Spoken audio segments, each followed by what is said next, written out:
Swansea are looking to get back to the Swansea way after appointing Luke Williams mid-season after the experiment with Michael Duff didn't quite go as hoped. Luke Williams is steeped in tiki-taka possession-based ideals. Had incredible reviews as a coach at Swindon Town when they reached the League One playoff final in 14-15 under Mark Cooper, who was the manager at the time.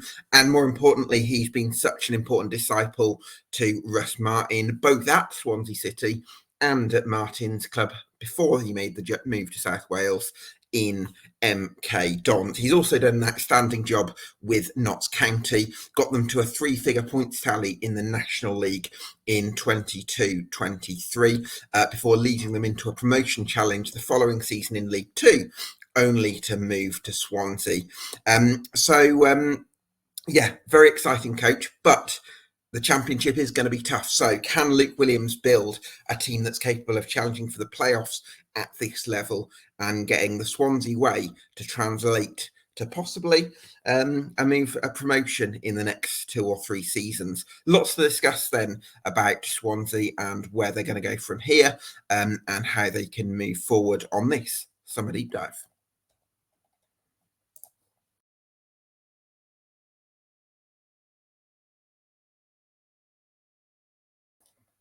Yes, welcome along to the latest EFL Debate Summer Deep Dive, one of 72 podcasts we're doing club by club across the EFL between mid-June and mid-July. Already the full set uploaded for League Two, quite a few for League One as well, uploaded to YouTube and Spotify. So go and check those out once you're done with this one. For now, delighted to be joined by Luke from the SwansCast. Luke, thanks so much for joining me. Really appreciate your time this evening. How excited are you about the future of Swansea City under Luke Williams? Yeah, really excited. Obviously, last year was a bit turbulent for us. We had a little bit of a change of direction, and we've kind of done a full 360. Ignore the knockiness of my son in the background. But yeah, so excited about what is to come, a kind of return to what we were doing before. There is going to be differences. Luke Williams said originally when he came along, he looking to be more attacking than what we saw maybe under Russell Martin. But for the fan base and the fans in general, it's a return to what they want and what they see as our ethos in the club and the way that we should be playing football, which was one of the big issues and complaints with Michael Duff in charge. Because whatever he was doing, it wasn't in line with what they were expecting and what they wanted to see on the pitch. And he also wasn't getting the results to kind of compensate for that lack of playing style that is expected at the club. So Luke Williams will have summer now to kind of get the foundations of what he wants in place. It was a bit of a transition mid-season, which is always tricky. Mm-hmm. I actually will say it probably went a little bit better than I thought, especially after the beginning of that transition. The first 9 games or so were quite difficult games, high up in the division, and there was some heavy defeats and suspect defending, to say the in the nicest kind of words. But it did look like maybe there were signs that it was starting to take shape and go the way that we want it to go. But I think he needs some players in to play exactly how he wants, So I expect to see a little bit more and perhaps a little bit of change to what we saw last season. Now he's got a summer to kind of work on all of the tactics, all of the players and everything he really wants in the off-season. Yeah, absolutely. I think in one sense it was a transition for Luke Williams, but I also think I'm not surprised it wasn't too arduous, because I think probably much of the squad suited his way of playing in the first place. So I imagine that probably helped him potentially. But I wanted to come to you about the ownership. You're owned by Swansea City Football 2002 Limited. So is it... are you glad to be owned by people who support the club and have that sort of connection? Like that ownership you just mentioned isn't quite accurate of where the structure is. No, it's okay. It's I don't know, the name they might trade under might be that, but we've got American owners who bought the club towards the end of a Premier League stint. There's also a trust involved in some of the shares, which is probably what you've just read out is their partial ownership of the club. That's probably their trading name. Their shares, though, are continuously getting diluted. So they are actually having less and less of a stake as the years go by, it seems, with the American owners. With the way of getting money in, they seem to be releasing more shares, diluting them and going down that route to try and generate some investment, as they keep calling it. But it's more to kind of keep the club ticking along in the green more than anything, than they actually like investing in the squad, for example. But with the ownership in general, it's quite a controversial topic. I don't want to come on here, it's obviously, I know you're doing a big picture for the whole of the Football League, so I don't want to come on here and say we're in a worse position, because we're not. Okay, we're absolutely not. There's a lot more clubs that have it a lot worse. Their ownership's going through some tricky times, and there's been recent examples in the last season or two of it being at the bad end of things for some clubs, and we are not there. Okay, and I like to remind our fans that we are not there. But there is a lot of discontent with our ownership, with the lack of investment in the playing squad since we've come down from the Premier League, the bad decision making, the fact that our American owners are so detached from the club and we rarely see or hear of them. They've installed someone at the club in the last year or two, again, another American, but installed him to actually be on the ground, as they like to call it, to try and run things over here. But no one really knows who has the final say, who's in charge, who's making the decisions. This person that they've installed is not a football person. He's learning on the job, if you like. And some of the structure that they have introduced in regards to the recruitment as well, and the ideas they have around that, is not the most popular, or hasn't been up until this point either. So, like, it's not the worst structure at all across the Football League, but a lot of people credit it with our downfall from the Premier League and our continued downward trajectory as well, as a result of the decision making and lack of kind of direction that they seem to have. And the whole Michael Duff situation was seen as another example of them looking at maybe data and trying to go away that they think is a successful route to buy-in promotion, if you like, rather than actually buying into what the club values and doing it the way the club wants to do it. So it's a big controversial topic that could probably do a full podcast itself. But I do want to reiterate, there's far worse situations across the Football League than what Swansea are in. It's more of we had such a good period under Hugh Jenkins when we got to the Premier League, that maybe it was a contrast then that what we got now. And okay, yes, tailed off, and we're going through a bit of a rough moment compared to what we had previously. But if you look at our history as well, we're still probably above average of where we should be. So swings and roundabouts, everyone makes mistakes, and the board should be criticised for their mistakes. But we'll see. We'll see where we end up this season and where it goes. But there's definitely a lot that can be said there, but I don't want to eat into all of the episode. No. I think that's really interesting. I guess the fact that you're not in the worst position in the EFL, that doesn't mean that that's the benchmark. I think you can still strive for better. So hopefully lessons can be learnt. In terms of the squad, then I've actually written the squad out in the shape of a 3-4-2-1 because that's what Luke Williams used at Notts County. But I'm actually wondering, given that you've not really got a left wing back as things stand, other than I think Govia might be able to play there, I'm actually wondering if it might be a back four again, because that is what he played after coming in. So he did start the season with a 3, but he quickly changed it because it didn't quite work. We went to a 4, and it seemed to be a bit better. I think the personnel perhaps we have at the club at the moment, you're right, do suit the 4 a little bit more. And they've started, actually, it was towards the end of January where they made the abrupt change. There was a couple of heavy defeats, one against Bournemouth in the FA Cup. I think we had like Leeds, and we played Leicester and all of those teams. And some of the goals they were scoring, the defence was just far too open for whatever reason. And I think maybe the formation was part of it, or at least the players not doing the jobs that Luke Williams envisaged, and maybe he didn't have the time to get that in a busy January period, So they went to the 4, and the investment they made in January was all on the wing. So it looked like maybe they'd made that decision. That's what we're going to do, because obviously Ronaldo came in. Yeah, he was amazing at Sunderland, wasn't he? Around February? Yeah, he had some really good games, and Plaheta as well came in, and that was where the investment was. Left wing back, we've got Josh Tyman that could play there, but not really any cover. But again, I think he will stick to a 4 based on the fact that we've, by all accounts, just signed another winger now, waiting for an official confirmation from our club. But the club we've bought him off have confirmed he's on his way. from South Korea. So I'll have a little bit more information on him perhaps next time we speak. But yeah, that's coming in. So it looks like wingers is something that we're pushing. So I was a little bit surprised maybe that he made the change, because I thought, same as you, based on his time in Notts County, that's what we were going to be expecting.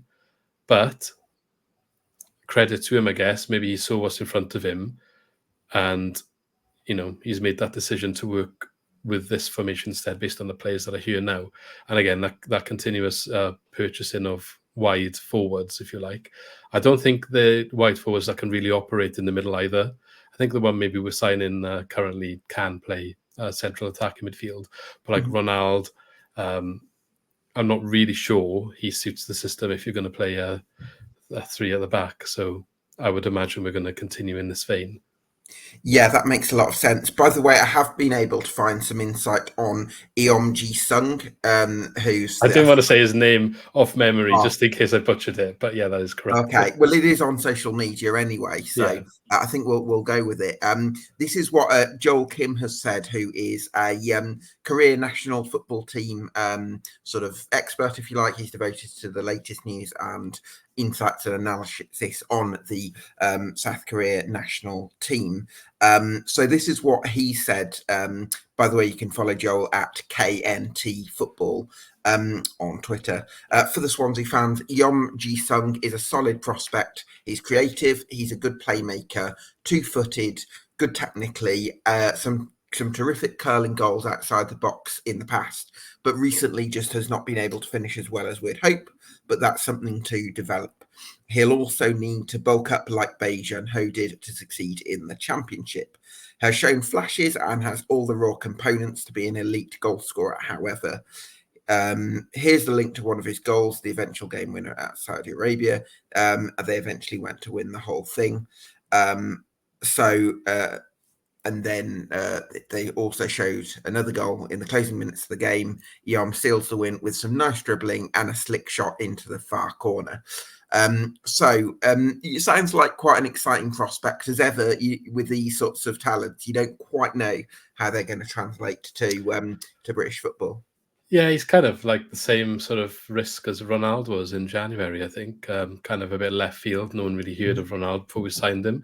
And he's come in and he's not the finished article whatsoever, but he had his moments of lighting the pitch up and shown he's also got areas to work on, but something that we can develop. And with the way that we look into sign players, and I think what is quite a sensible way of doing it for the club at the moment is to look at potential young players who have got potential and sell on value. You never like to see someone come in and smash it and go, but we also don't like the finances that we're reporting year on year at the moment. So you've got to give something. And I think this model is quite a common sense approach to how you can perhaps look to regenerate the squad and refinance the team and move up that way. And I think, a lot of clubs are going down that route. So this is another example of plucking someone out of maybe somewhere that you wouldn't always want to take the risk. And not all clubs are brave enough to do, but the ones that do it can sometimes find that diamond in the rough that maybe hasn't been discovered by anyone else. I do think he was being scouted by Celtic last summer. So He obviously been on the radar of some clubs for a while. And I know they were holding out in this transfer pursuit from us, the club that we've bought him off, looking for other suitors to try and push the price up. And I think they finally have given in and he is on his way. So there's definitely been interest there. But yeah, definitely an exciting one. Whether he's going to play more wing or potentially a replacement for Jimmy Patterson, who still hasn't signed a new contract. I'm not really sure what's going on there. We're not 100% sure where he's going to feature in the team, but I think he can play all across behind the striker in those three positions. So it'll definitely be one to watch, one that's going to come over here with a point to prove. And sometimes that's the most exciting players you can sign, isn't it? So hopefully he hits the ground running. Yeah, let's hope so. Obviously not confirmed yet. No. So in terms of, you mentioned there that the model the club's got to embrace now is a bit of a selling model and being able to develop some players. Who would you say are the players that you're most... Matt Grimes is the obvious one, I guess, but who would you say could really shoot up in value and become a big, possibly an 8-figure prospect? Grimes, yeah, he's the obvious one, but I think his time of perhaps that big move is sailing away. I think he signed a new contract last year, and Mhm. it feels like with that contract, maybe there was that relief that okay, maybe he's here now, and it's not gonna. We can stop worrying about him year on year and the links. I think he's got to that age where Yeah. maybe his time has I, passed. But I also wonder, Luke, if there's a stylistic component where yeah, being it playing in such a possession-based side really appeals to him, whereas maybe playing in the Premier League for a lesser relegation battling side, would that maybe not appeal to him as much and actually yeah, prefer? and I think when he was on loan at other clubs in the past, he didn't always hit, look that great of a player in Mm, different sort of systems where he yeah. wasn't doing what he's doing now. Hmm. Players can. It happened to Leon Britton. He left us for, I think, Sheffield United at the time. Hmm. Didn't work out when he came back, and he hit the ground running again when he came back and was the amazing player that we all know and have seen through the years. But it didn't work out for him when he went to Sheffield United and couldn't get a game. So it happens to some players. But for us, in terms of prospects for what we could look at selling, Ronaldo's the one that springs to mind. No, I mentioned him already, but he's the Hmm. one that has caused excitement on the pitch. We didn't have nothing like that before he came in, and Mm. he's the one that's been getting bums off seats. And I think some eyes opened around the performances that he delivered. There were some off days as well, but we'll see what he can do in a full season. And then if he can maintain that sort of excitement through a full season, maybe there's people looking at him next year. I do worry a little bit that around the squad where that next big fee could come from. Hmm. Potentially, there's potential in Josh Key if he can have a season of full fitness and show the Also, a form right that he wing. Well, displayed. yeah, another right-sided Yeah, player. right-sided player, show the form that he showed early on last season. I don't Mm. think he quite reached those levels when he came back from his injury, but again, he came back from that injury into a new style of play. Mhm. So he's one maybe. Ben Cabango, he's one a couple of years ago, I would have said. I Mm. feel like he's gone off the boil, gone up, and had a couple of up and down seasons where he's not consistently been the player that we know he can be. So if he can nail down a full season of performing, again, he's another one that could generate some fee. There's a youngster as well that I think you mentioned him already, Amir Govia, who Mhm. has had a couple of appearances to the tail end of last year, 5 appearances, I believe. So look, we don't know an awful lot about him at this level, but you've had the speculation reports that Juventus have been sniffing around him, and there's a bit of interest there. Now, I'd imagine there's nothing going to come of it at this stage, and Mhm. it could just be all paper talk. But when those names get links, you think there must be something there. Mm. Where's that come from? He came from Arsenal's academy as well. So if he can have a breakout year, Mm. who knows? But Do you know what though, Luke? I would hope for your sake that you're selling him this time next year rather than now, because I think if yeah, it you won't be sold now for sure. cashed in on him now, you might.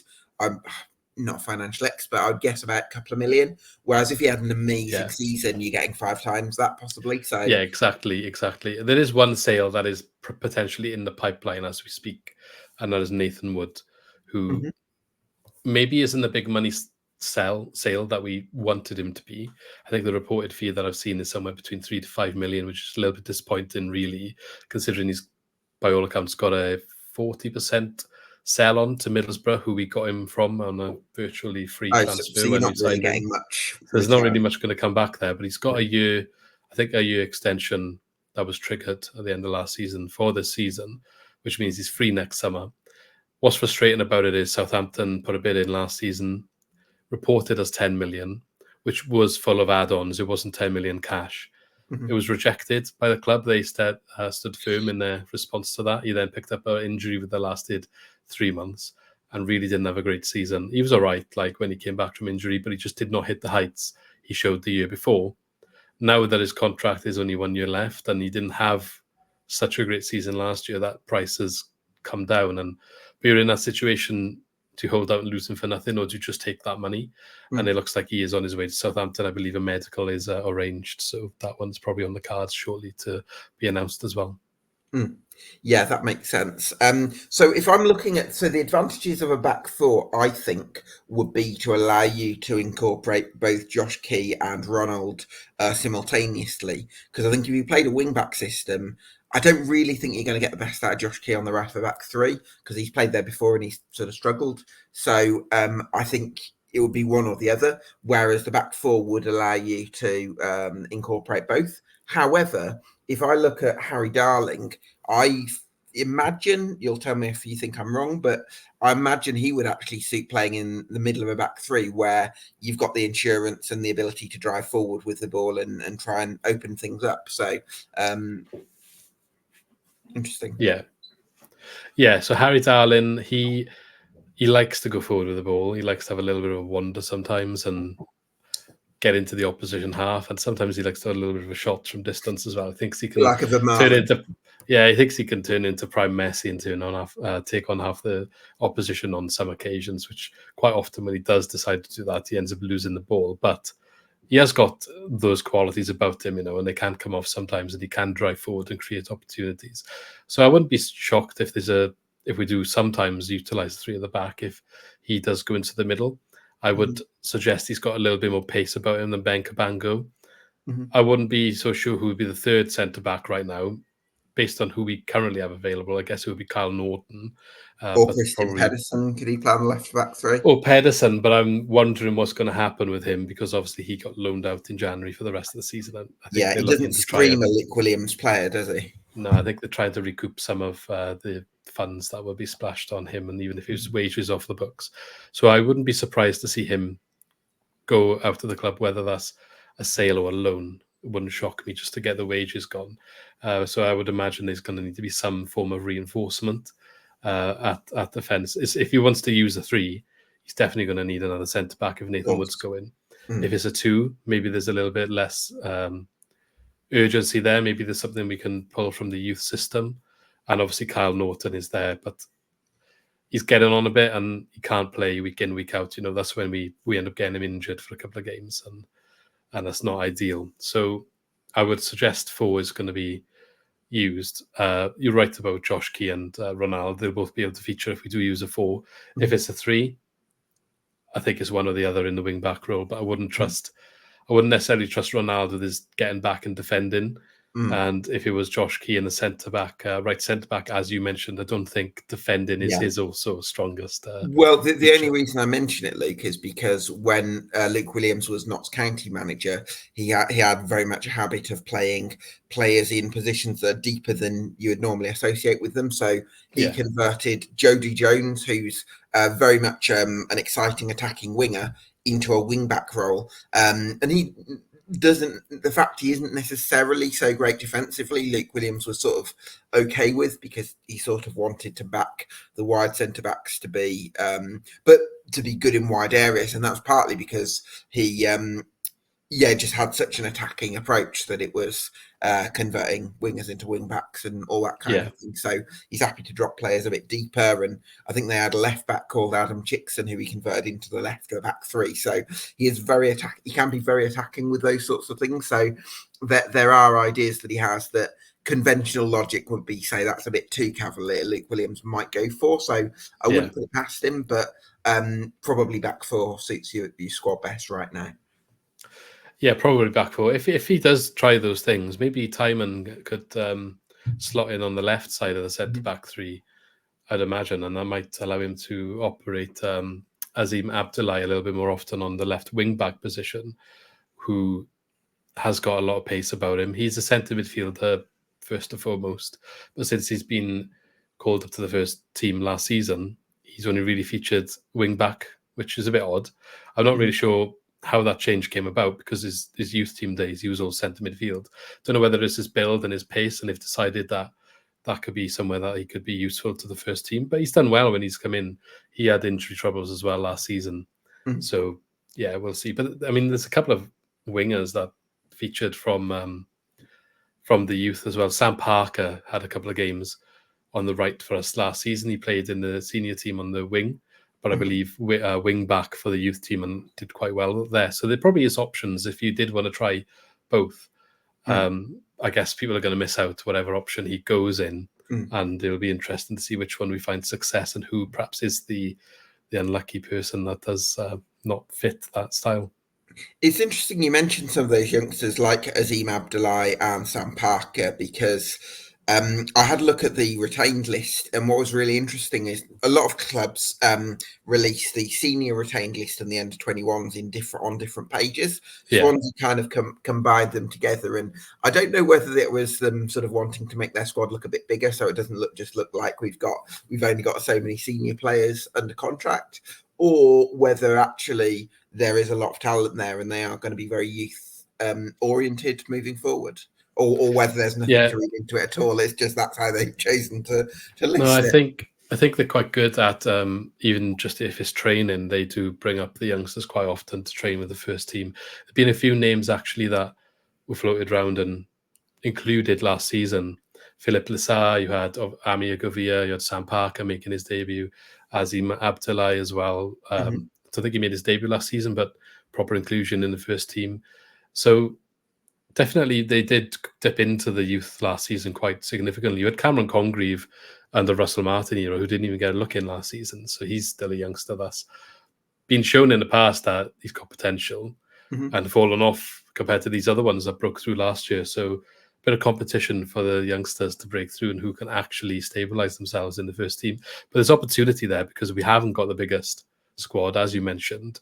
I would suggest, it would be wise for Luke Williams to dip into that system and use it where they can. There's another one there, Kyril Wilson, who hasn't really had a chance to break through, but one the fans are calling for, had a really good goal scoring output in the under 23s or whatever they're called these days last year. Scored quite a lot of goals, especially in the first half of the season. And that's one that potentially could get a look in. And I think Josh Thomas as well, he went on loan to Port Vale.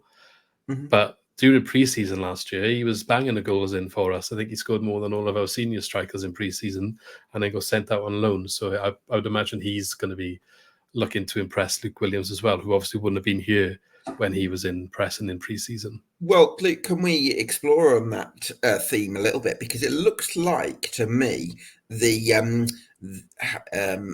squad climate might be ripe for an up and coming striker to make their breakthrough. Because at the moment you've got Liam Cullen, who's pretty talented young striker, and you've got Karevich, who was a Ukrainian striker that's been recruited in the last year or so. But none of them you would sort of necessarily say screams firepower. So I'm sure you might recruit a striker, but is there a window for one of these players like a Josh Thomas or a Wilson to actually make their mark in pre-season and give Luke Williams something to think about? Yeah, there's definitely potential because I'm not sure what our funding situation is for the reinvestment in the squad that we need. So if we got people stepping up in certain positions and striker being one of them, and it takes a little bit of pressure of having to sign someone in that position, then I'm sure Luke Williams will be all the more pleased for that. Bearing in mind we lost Jamal Lowe now, that we was operating in that role last season, and Jerry Yates has recently departed. So that's two potential vacancies. So even if they try and dip into the transfer market to sign one as maybe the first choice, there's still perhaps potential for someone else to make a breakthrough. Liam Cullen, obviously he is there, but he quite often operates wide or behind the striker also, so he's not always vying for that position. And Kuherovic, who you mentioned as well, barely featured last year. I want to say he made one appearance or two appearances I think he made at 10 most since Luke Williams came in. Yeah, it's something going on there a little bit behind the scenes, I think. No one really knows, but considering the fee we paid for him, we didn't see that much of him. There was injury issues, but apparently not all rosy behind the scenes as well. So whether that's been sorted and he's someone that does feature this year, I'm not sure, but wouldn't be surprised if they're trying to get rid of him as well, trying to recoup some of the investment made there, which would create another opportunity. Now, there is Josh Gianelli, who's going to be returning from injury, who I know we can play wide, so wide or forward. I'm not sure where Luke Williams is going to view his best position, so that's one to look out for. But then these youngsters we mentioned should be looking at pre-season now to try and lay down a little bit of a authority and say, look, you don't need to go and buy a striker. I'm ready to step up. And Liam Cullen, even, if he can stake a claim to make that his shirt as well, I'm sure that's something that he'll be looking to try and do. So it will be interesting. I really do hope, and I would love to see one of them at least get included in the squad this year to try and have opportunities, and hopefully something can come of that and can make a name for themselves. We've had a couple in recent memory. Liam Cullen is one. He hasn't quite hit the heights perhaps he would want for himself in terms of goal scoring, but he works really hard and he's a very, very good squad player to have. You could go back as far as Ollie McBurney, who, when we got relegated from the Premier League, he was someone that was in and around our youth setup for quite some time. Got relegated, had that chance then to lead the line in the Championship and smashed it. Scored quite a few goals for us, I believe 20, if not nearly 20 goals that season, and got his move then to the Premier League. So we'll see, but I do hope that we can see some of these youngsters step up and really make a mark. Yeah, absolutely. Where are we at with Jay Fulton, Luke? Jay Felton, I like Jay Felton. I think he's been here for a while. I probably would say he needs to be a squad player. That's probably where he is. But he is a big scapegoat among the Swans fans. He gets a lot of criticism when things are not going well because, look, he gives you what he gives you, and sometimes the bits that we're missing on the pitch, they're not his forte. They're not, his strength. He tries his best all the time, and he works hard and puts a shift in, and he always does that without fail. And he's been a good servant over the years, and I would hate to lose him. I think he adds a unique element to the squad. He's probably one of the only midfielders we've got that's got a bit of grit there, and he likes to put a tackle in. But I do also understand when we're going to play this style of football Luke Williams wants to play, that maybe you need something a bit different in that position as well. And I think he can complement that if he's an option to offer what he has his strengths, rather than being forced to do something that maybe he's not always as comfortable doing, and maybe you'll see the best out of him then. When there's that more competition as well, it's probably harder to scapegoat him when he's always been forced on the pitch and things go wrong. Is there a possibility where Harry Darling steps forward from midfield and Jay Fulton actually drops back? So rather than having, because it seems to me that you'd want Harry Darling on the ball more than Jay Fulton, even though Darling's the defender and Fulton's the midfielder. So do they kind of interchange? Do you think they could interchange a bit next season? Or I'm not sure. I think Jay Felton doesn't get as much credit as he probably should deserve for his ball technique. I think he is quite. Okay. He's not bad. He's not bad on the ball. People, Swans fans, even give him this misconception that he's not as good on the ball. In his first season under Russell Martin, he kind of fell out of the team because of Flynn Downes and Flynn Downes' form, and people thought he was finished then. And Downes just a better player. They're different players, okay, but Downes left. And Felton managed to take that position back under Russell Martin in his second season. People were saying he couldn't play Russell Martin football the first year, and that's why he wasn't getting any game time. He was being linked with moves away. He was quite often on the bench, not coming on. But the second season, he was a mainstay in the squad again, and he was playing Russell Martin football. So he can do it. And quite often, he's quite good at one-touch passing in the final third, and can have a little bit of flair about him when things are going well for the team and the squad. There is stuff. But maybe if you give him the ball in a deeper position, he's probably going to struggle to be hugely progressive, I guess.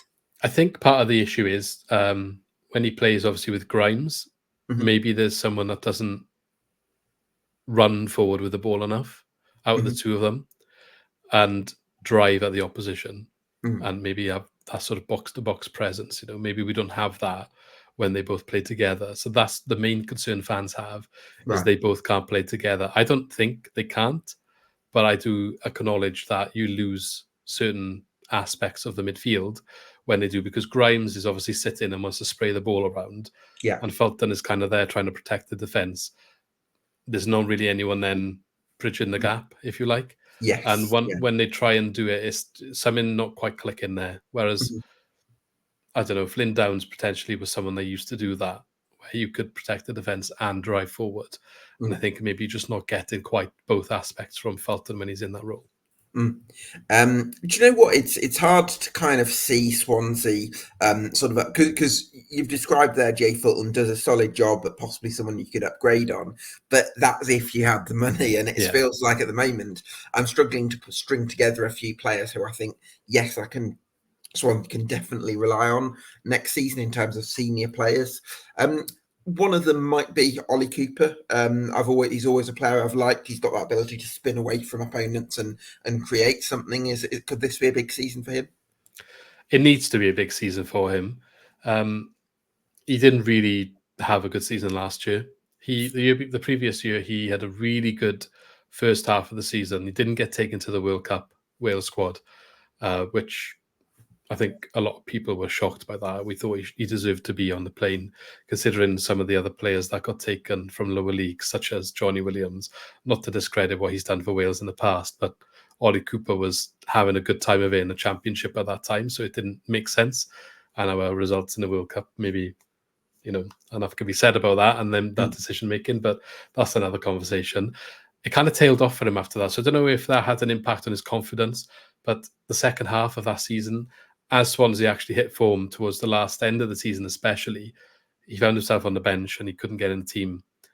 That then continued into Michael Duff, and I don't know whether he didn't suit Michael Duff's style, which shocked me because I thought Michael Duff's going to operate with an out-and-out 10, which Martin wasn't doing, and that should really suit Ollie Cooper, but he just could not nail that position down. And when he was on the pitch, he looked kind of flimsy, getting pushed off the ball, not really keeping control of it, and maybe got to the point where he was trying too hard a little bit. There was some glimpses of his ability, Plymouth away being one of them, when he came off the bench and scored a bit of a screamer actually on pretty much his first touch. And he did start to feature a little bit more under Luke Williams towards the end of the season, so I'm hoping that's a sign of things to come if he can get re-involved a little bit more and get the confidence back. Maybe the style of play will suit him a bit more, where he can pass the ball around and get into some spaces. But it needs to be a big season for him, because I think if he flatters to deceive again for another year, maybe there'll be some question marks over his involvement in the squad, which will be really disappointing considering he's come through our academy and he looked like he could be that next player to really break through and show some good potential, and maybe even look on to bigger and better things. But he seems to have flatlined and faltered a little bit over the last year and a half. So the goalkeeping situation, Andy Fisher, I know he's got the distribution for the way Luke Williams wants to play, because I think, Luke Williams, when he was assisting Russ Martin, they picked him over a really good shot stopper in Lee Nichols, where at MK Don. So I know that he's got the distribution, but the question will be, is he a good enough goalkeeper for what you need? Well, he's not the biggest favourite in the fan base, I'll be totally honest. He obviously was brought in with by Russell Martin. He was kind of a big money signing for us in this era. Russell Martin wanted him as his goalkeeper, and he just did not make it work. There was a lot of mistakes, a lot of errors. His shot stopping is the main cause for concern. And yes, he's got the distribution, but even at times there was suspect decision making under pressure, when you can maybe say, okay, we know his shot stopping wasn't his best trait. He was brought in for the way we play and the possession-based side. So when he starts making mistakes in that aspect, you're like, okay, what's he actually here for?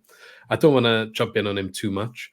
Maybe Luke Williams can, reinstall some confidence and bring better out of him. But I'd be shocked if we don't sign a keeper to be number one keeper. We had Rushworth last season on loan. Personally, think we're holding out hope that we can get him back. Not really heard much if that's in the pipeline at the moment. Unlikely, to be honest, Luke. There was some talk that it might happen, then it got less likely. I think there'll be backup plans, but I think they'll try to wait as long as they can into the window to hope that nothing materializes for Rushworth, and if they can get him back, look, we'll see. I think they might be on a fool's hope, as you said, for that, but I think that's what the clubs want, basically. Fisher is the only one really then for a senior team. I'd imagine he could be in a position where he starts the season as first choice, but I don't think he will become the end of the transfer window, personally anyway. I'd be surprised to see that. Yeah, that makes a lot of sense. So expectations for this season. You know what? I was kind of going into this conversation expecting to be talking about this really exciting style under Luke Williams and the progress that you might be able to make and the development of some of these young players. And there is still part of me that's really excited to see Swansea in that way. At the same time, actually, the conversations made me a bit more apprehensive, or a bit more aware of what's required in terms of the squad. And so I'm just, with that in mind, what do you think would constitute a good season for Swansea City? I think apprehensive is the correct way, because we are at a coin toss at the moment. We haven't had the reinvestment that's required this summer yet. We mentioned the potential signing on his way will be the first one. We lost quite a few loan players, and Jamie Patterson, for example, is still in limbo. There's others that left. Liam Walsh. I'm not saying that he featured an awful lot. He was a really good player on his day, but injury hit. But it's just all of this stuff thins the squad out. Combine that with last summer's transfer window, and largely a lot of the players brought in then were in for Duff, and maybe it don't all make sense now. We've seen some of them go already. Jerry Yates, for example. So a big turnaround needed, and whether they can finance it, I'd imagine there's going to need to be a lot of loans again, and also perhaps dipping into the youth. The core is there, but it's maybe getting some stars that are going to bring some magic to help us, get some results and get some goal scoring and get some excitement going forward, and also maybe that bit of sturdiness that might be missing because our defence has not been a strong suit for a number of seasons now, and I don't really know what's missing there. Sorry, since the Steve Cooper days, really. Yeah, and Russell Martin kind of lost that, which comes perhaps with the way that he plays. Duff was mainly brought in to kind of address it, and I think that's probably the reason that he failed, because his goal scoring was actually really not that bad, Michael Duff. If you compare to the previous managers, he was actually ahead of them in terms of goals scored. But he didn't notice it because you were conceding so many at the same time. You score 3 in a game and not win. That's a problem. So that needs to be resolved, whether it's through playing style or personnel. Not really sure. Maybe it's the midfield that's the issue. We mentioned Jay Felton. Maybe that is part of it. You're all clicking together. But there's a big turnaround. I can't really see us jumping from 14th to the high ends of the table, pushing on playoffs. Maybe if the style of play really works, really clicks, we find some gems in the youth system, and all of the players that we bring in, hit the ground running. Maybe that's a possibility. But I think that's you're overachieving quite significantly in the season. I think personally we need to be looking at establishing ourselves where we are. Last season was a roller coaster. Can we maybe maintain our mid-table finish, but perhaps a bit more comfortably than it was last season? We were teetering on the brink of, are we a relegation candidate or are we not? Are we in a relegation fight or are we not last season? So maybe we need to just be we're just in the middle. We're just getting on about ourselves, establishing our style of play again. We need another window or two to really get the players in that we need to make it fully work, or we need a little bit longer to establish our youngsters that have been brought up into the full team, and for them to understand the style of play and how to play with the players that are there. So I think we took a step backwards last year, so now we're kind of building back up to where we were previously, and it's expensive making mistakes these days, unfortunately, and I think there was quite a few expensive mistakes last season that are going to take a little bit longer to be able to recover from. That makes sense. What would be the biggest reason, Luke, to achieve that ambition, to believe you'll achieve that ambition this season? And would you say it's Matt Grimes? Matt Grimes, he has, if Luke Williams is going to play a possession-based system, which he's going to play, it's got to be built around Matt Grimes. It always has been when we've done that since we've got relegated to the Championship. It didn't initially start under Graham Potter, but Graham Potter soon realised that he was the player to do it. Graham Potter actually started Matt Grimes as a left-back in his first couple of games, but didn't take long for him to be a mainstay and ever-present in the centre midfield. Steve Cooper then made him captain, and as much as he didn't do the passing football as much as the other managers, he still built the team around Matt Grimes. Russell Martin really built the team around Matt Grimes. He was a massive reason why Matt Grimes didn't leave and signed a new contract. And even Michael Duff, we signed a new contract in Michael Duff's first couple of months last year. So he sometimes is one of those players that you don't appreciate what you've got until he's gone, if he's not on the pitch or whatever. And some fans get frustrated that you don't get more from him, but he does his job. And he does that job very well. You're not going to get some of the really, really flashy moments from him, but he's the engine in. He keeps the team ticking. He'll move, cycle it all of the time. He'll always show for the ball. And yeah, he'll make mistakes and there'll be a pass that goes astray. And sometimes he'll have off days and maybe he'll lose the ball a little bit more than he has normally, but he never shy away from it. And I personally think he's calm and collected and a good captain as well. I think he does a good job at doing that. There's something to say about his record in the South Wales Derby as captain. I think that is like, it's the best ever record really as a captain for Swansea. So that should be credited as well. And he'll be a player that's missed when he's gone.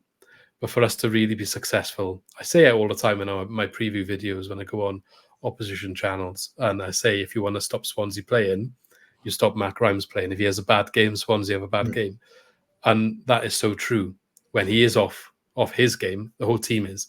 So that just says how important he is to the team. And if anyone ever questions how irreplaceable he is, that should be the answer, because you're saying he's having a bad game, well, so's the team.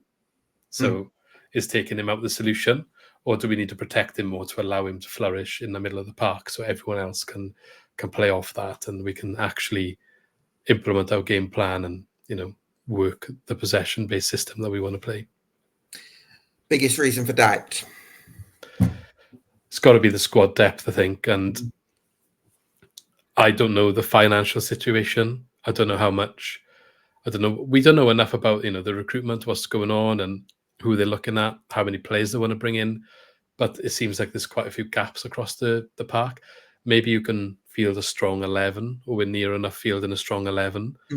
But with a couple of injuries, what does that then look like? With a bit of fixture congestion, what does that then look like? And tiredness, I'm a bit concerned about those things.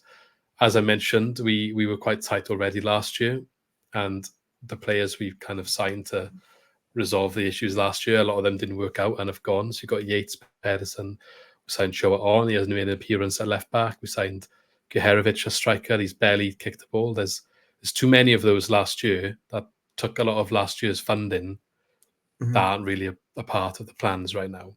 And how can you fix all of that in one transfer season? I hope they got a plan, and I hope at the end of the beginning of September, when we've seen that plan play out, we look at the team and we're like, okay, we can work with this, and we can compete, quite strongly. I hope on that date I'm not looking at the squad thinking, God, we're quite short. We're going to really need to rely on the youth. And because at that point, as much as you want them to get chances, you don't want them being thrown in the deep end where it also goes the other way and they struggle and they don't perform and it's too much pressure, So it's a big summer, and it's one of them questions you can't really answer until the end of the window. I know that's the easy answer and a cop-out sitting on the fence, but it is the case, unfortunately. It's a new manager with his first window with a lot of change, and we need to see how that plays out before we can really pass a true judgment. But getting that summer wrong is a concern, and if that happens, then it could be in for another tricky season. Possibly. With that in mind then, Luke, too early for a prediction, obviously. Give me a number between 1 and 10 to denote your level of optimism for the season ahead. I'll go 7, because I do think, as much as I wasn't opposed to Michael Duff coming in last year and trying what was going on there, and I have sympathy for what played out as well. I do look forward to seeing how Luke Williams can, with a summer now, to really stamp his tactics and his play style. I really look forward to what he can bring. I don't think we really fully got to see the attacking side of how he likes to set up last season. I think he realised quite quickly that the defence was an issue, and he did a decent job to stem the flow of some of the really bad opportunities and goals we were conceding, and maybe that came at a cost to some of our attacking play. And there was some injuries that contributed in that as well. So I do have optimism to see what he can achieve now with a full season, a full summer, and the players being brought in that are brought in for his way of playing. So yeah, I would say 7, because I think even if we don't get the results all the way through the season, that would make you happy by the end. As long as you're seeing the progress on the pitch and the playing style and a bit of excitement, even if you lose in that game, but it was exciting and you're playing that way and that vision is there, then it could still be a successful season. Well, let's hope that's the case. That was a higher number than I was expecting, actually. I mean, last season was so bad. I feel like if we get in there again, there's something really inherently wrong. And Luke Williams isn't going to last a year. So I think I've got to be some level of optimistic, because we went from essentially the last couple of years, gone from playoffs to not really playoffs, just about outside under Russell Martin, but playing like this football that everyone loved, to whatever happened last year, which was a bit of a roller coaster. And like, it doesn't look that bad on paper finishing 14th, but a couple of games before that, we were maybe in the relegation zone. So yeah, I feel like it's got to be better. Yeah, I personally hope, Luke, just to finish off, that as long as you're not in a relegation battle next season, you stick with Luke Williams, because he's a very talented coach. And I think if you give him a certain period of time to gradually build a squad, I think he can be very successful, but it might need a bit of time. And that's why I think next season needs to be prioritised on that and a building process. And that's why I can say optimistic level of 7, but finishing 12th, for example, that's fine. I would say that's in line with probably what I would assume I would expect anyway. So yeah. Brilliant. Listen, Luke, thanks so much for your insight on the Swans. Everyone go check out the SwansCast as well. This has been the summer deep dive on Swansea City. If you've enjoyed this podcast on Spotify, please drop us a review. If you've watched on YouTube, drop us a comment and let me know how you think the Swans are going to get on this season. And we'll see you again very soon. Thank you.